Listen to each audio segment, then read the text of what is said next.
Hello everyone. Welcome back to our channel, Canada Immigration. We hope you're doing great. In this video, we're going to talk about IRCC working on 8 new PGWP changes for international students.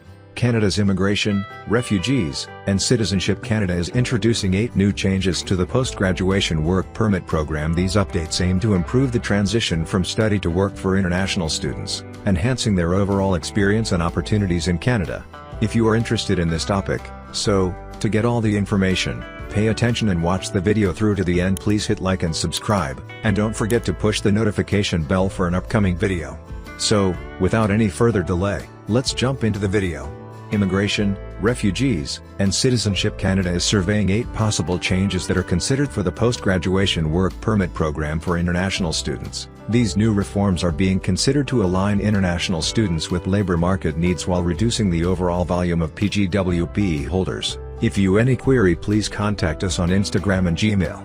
These new changes to eligibility criteria are being considered to be implemented for international students already in Canada as well as future cohorts. The PGWP program has been an important component in attracting international students since it provides work opportunities after the completion of a study program. However, Canada has made major changes to the program this year to crack down on abuse of the system, and now a new 8-point survey has surfaced, indicating that further refinement of this program is under consideration. In this video, let's discuss all the 8 points in the survey and what they could mean for international students in Canada already studying and future foreign students planning to study in Canada. If you have any query, please contact us on Instagram and Gmail. Based on questions asked in the survey to colleges and universities, it looks like students would be required to complete programs that are associated with labor shortages and satisfy new language requirements to qualify for PGWP after completing their studies.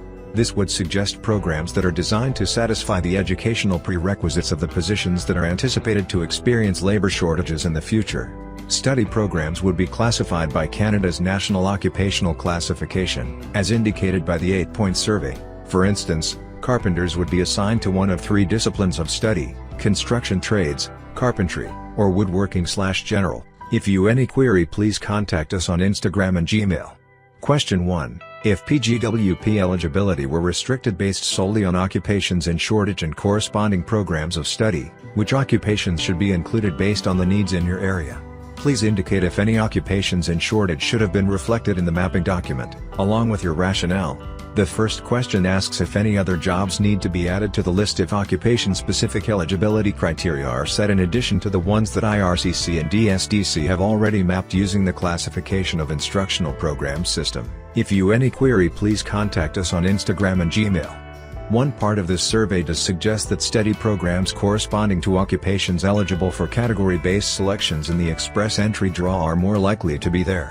After hearing back from educational institutions in different provinces, IRCC is expecting to reach a consensus on adding new occupations in demand, in addition to the ones already listed by ESDC and IRCC, as well as those that are already eligible for express entry targeted draws. If you have any query, please contact us on Instagram and Gmail. Question 2. What, if any, cohorts should be exempted from these changes, such as Francophone students, graduate degree programs, or others? Please indicate the rationale. The second question of the survey is anticipated to be aimed at deciding exemptions if new PGWP eligibility criteria are set, such as for students with a high level of French proficiency or certain degree programs. This is somewhat similar to what we have already seen in PGWP changes, like favoring master's and PhD program graduates by giving 3-year PGWP irrespective of the duration of their study program. However, new proposed changes are aimed at determining whether occupation-based study program eligibility criteria for PGWP should exempt certain degree programs or be based on fluency in the French language. If you have any query, please contact us on Instagram and Gmail. Question 3. Should international students be required to demonstrate proof of a job offer aligned with the occupational shortage list to hold a PGWP beyond 1 year? This question is aimed at solving the issue of the increase in temporary residents, mostly PGWP holders, in Canada.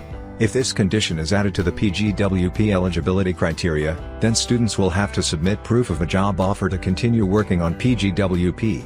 This seems not to be universal, but only for study programs that will be aligned with the occupational shortage list mentioned in the first question. Question 4. Should any other eligibility criteria, language, provincial support, etc., apart from a job offer, be applied to PGWP holders seeking to extend their permit past 1 year? This is the expansion of eligibility. Further to question number 3, it suggests that students may be required to submit another language proficiency test and/or provincial approval to continue working on PGWP after the first year. If you any query, please contact us on Instagram and Gmail. Question 5. What is your view of applying these labor market-based changes to PGWP eligibility to all graduates upon announcement this year, rather than grandfathering students who are already studying in Canada at the time of implementation? The fifth is an important point that is kind of hanging a sword around the necks of existing students already in Canada who are currently enrolled in a study program. This question indicates that labor market-based changes to PGWP eligibility could be announced this year, and the Immigration Department is considering whether to exempt existing students or not.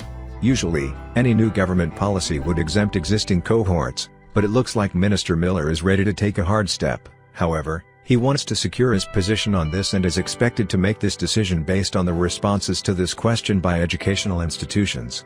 Question 6. How often should the occupational shortage list be revised, and at what point thereafter should it be applied to students whose studies are underway? This seems like a self-explanatory question since the labor market needs to keep changing. The department is asking stakeholders to determine the frequency of revisions of occupations in demand and when they should be effective. For example, this occupation list should be revised annually every 2 years, or every 3 years. And once the list is revised, at what point should it be implemented for students pursuing their studies? Like effective from next semester or effective after 6 months of the generation of a new list? Question 7. Do changes to the PGWP being explored align with the profiles of candidates you'd like to remain working in your jurisdictions in the long term?